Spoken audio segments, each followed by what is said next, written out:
सच में विदेश से आए थे आर्य? क्या आर्यों ने द्रविड़ों को गुलाम बनाया था? राखीगढ़ी हिसार में मिला हड़प्पा से भी बड़ा शहर। राखीगढ़ी में वेदों को लेकर बड़ा खुलासा। भारत की धरती पर जब भी इतिहास की परतें उखड़ती हैं तो नई कहानियां, नए सच सामने आते हैं। हरियाणा के हिसार जिले में राखीगढ़ी की खुदाई ने एक ऐसी ही सभ्यता को उजागर किया है जो न केवल हड़प्पा से बड़ी और विकसित है, बल्कि भारत के मूल निवासियों, खास करके द्रविड़ों और दलित समुदाय के गौरवशाली अतीत को भी सामने लाती है। ये खोज न सिर्फ इतिहास को नए सिरे से लिखने की मांग करती है, बल्कि सदियों से चली आ रही आर्य श्रेष्ठता और जातिवादी सोच की जड़ों को भी उखाड़ फेंकती है। नमस्कार, मेरा नाम है रीता। आज की वीडियो में मैं आपको बताऊंगी कि कैसे राखीगढ़ी ने भारत के असली नायक मूल निवासियों को उनका हक वापस दिलाने की शुरुआत की है। दरअसल राखीगढ़ी में पुरातत्व विभाग की खुदाई में एक ऐसी सभ्यता सामने आई जो करीब 5000 साल पुरानी है। ये शहर न केवल हड़प्पा और मोहनजोदाड़ो से बड़ा है, बल्कि अपने समय का सबसे विकसित नगर भी था। सड़कें, जल निकासी व्यवस्था और सुनियोजित घर, ये सभ्यता उस समय की तकनीकी और सामाजिक उन्नति का जीता जागता सबूत है। लेकिन इस खोज ने एक बड़ा सवाल खड़ा किया है कि ये सभ्यता किसकी थी? क्या वे वही लोग थे जिन्हें बाद में अनार्य या दास कहकर हाशिए पर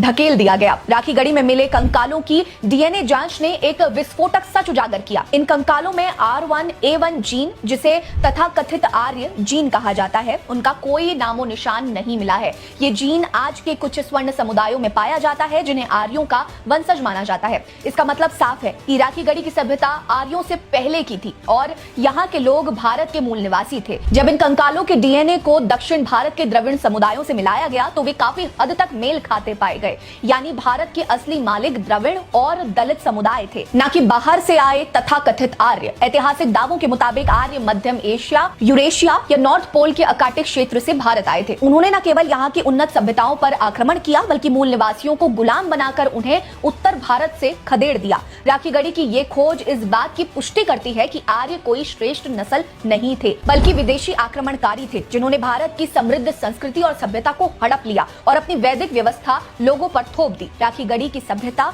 बताती है कि भारत के मूल निवासी द्रविड़ और दलित समुदाय न केवल इस देश के पहले निवासी थे, बल्कि एक अत्यंत विकसित और समृद्ध सभ्यता के रचयिता भी थे। उनकी बनाई सड़कें, जल प्रबंधन व्यवस्था और सामाजिक संरचना उस समय की दुनिया में बेजोड़ थी। लेकिन आर्यों के आगमन के बाद इन मूल निवासियों को न सिर्फ उनके अधिकारों से वंचित किया गया, बल्कि उन्हें अनार्य, दास या शूद्र जैसे अपमानजनक नामों से पुकारा गया। वैदिक ग्रंथों में आर्यों ने खुद को देवताओं का वंश और मूल निवासियों को राक्षस या दस्यु बताकर अपनी श्रेष्ठता स्थापित करने की कोशिश की। लेकिन राखीगढ़ी की खोज इस मिथक को तोड़ती है। ये साबित करती है कि भारत का असली गौरव मूल निवासियों का है, जिन्हें सदियों तक दबाया गया, लेकिन उनका योगदान आज भी इस देश की नींव में बसता है। वैदिक परंपरा के समर्थक दावा करते हैं कि वेद दुनिया के सबसे प्राचीन ग्रंथ हैं और संस्कृत सबसे पुरानी भाषा है। लेकिन राखीगढ़ी में मिले अवशेषों में संस्कृत का कोई निशान नहीं मिला। ये सभ्यता वैदिक काल से पहले की है और यहाँ के लोग अपनी स्थानीय भाषाओं और संस्कृति में फल फूल रहे थे। तो फिर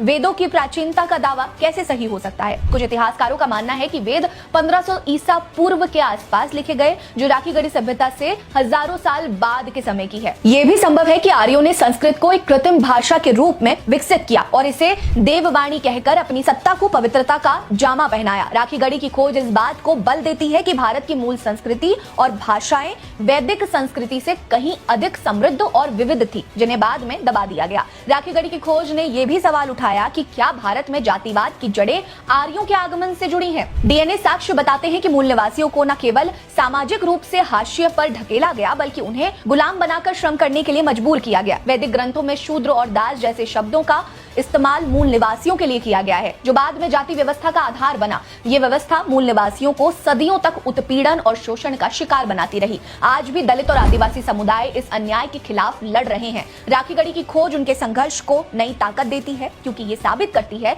कि वे इस देश के असली वारिस हैं, जिन्हें इतिहास ने छल से वंचित कर दिया। हैरानी की बात है कि राखीगढ़ी की खोज को अचानक रोक दिया गया। कुछ जानकारों का मानना है कि ये खोज वैदिक और आर्य श्रेष्ठता के दावों के लिए खतरा बन रही थी। इसीलिए इसे दबाने की कोशिश की जा रही है। लेकिन सच को ज्यादा देर तक छिपाया नहीं जा सकता। अगर खुदाई फिर से शुरू होती है तो ये न केवल भारत के मूल निवासियों की कहानी को और स्पष्ट करेगी, बल्कि दलित और द्रविड़ समुदायों को उनका खोया हुआ सम्मान और गौरव वापस दिलाने में भी मदद करेगी। आपको बता दें कि राखी गढ़ी की खोज सिर्फ एक पुरातात्विक खोज नहीं है, ये एक क्रांति है। ये भारत के दलित, द्रविड़ और आदिवासी समुदायों को उनके गौरवशाली अतीत से जोड़ती है और उन्हें याद दिलाती है कि वे इस देश के असली मालिक हैं। ये खोज उस मिथक को तोड़ती है जिसमें आर्यों को श्रेष्ठ और मूल निवासियों को हीन बताया गया है। ये समय है कि हम इतिहास को नए सिरे से लिखें, जिसमें भारत के मूल निवासियों यानी दलित और द्रविड़ समुदायों को उनका उचित स्थान मिल सके। ये सिर्फ एक खोज नहीं है, ये भारत की असली नायकों की जीत की शुरुआत है। इस मामले पर आपकी क्या राय है? कमेंट सेक्शन में हमें जरूर